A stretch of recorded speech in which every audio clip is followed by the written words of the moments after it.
দেখুন বন্ধুরা, আমাদের তো এখন ফাস্ট চার্জার বেরিয়ে গেছে। তো এই দেখুন মোবাইলের চার্জার।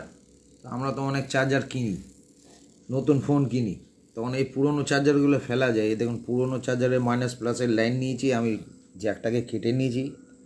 অনেক লম্বা বড় জ্যাক। আমার কাছে কিছু কাজ এসছে, এখন গরমকাল তো কেউ কেউ রান্নাঘরের মোটর চায়, কেউ কেউ গাড়ির জন্য ফ্যান চায়। দেখুন 10 ভোল্ট 12 ভোল্টের মোটর। এই দেখুন আমি মোটরটা চালাই, কেমন করে চালিয়েছি দেখুন, দেখছেন ঘুরছে, গিয়ার কাটা সব কিছু ঘুরছে।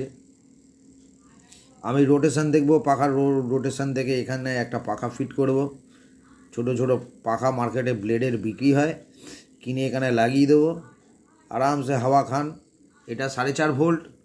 আমি 6 ভোল্টেরও বানাতে পারবো, 9 ভোল্টেরও বানাতে পারবো, 12 ভোল্ট বানাতে পারবো, 24 ভোল্ট বানাতে পারবো। যেমন আমি সাপ্লাই দেবো সেই রকম কোয়ালিটি মোটর আপনাকে নিতে হবে।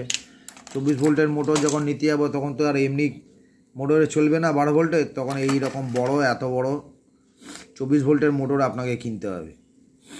আর সাপ্লাইটাও আপনাকে 24 ভোল্টেরই দিতে হবে, ডিসি।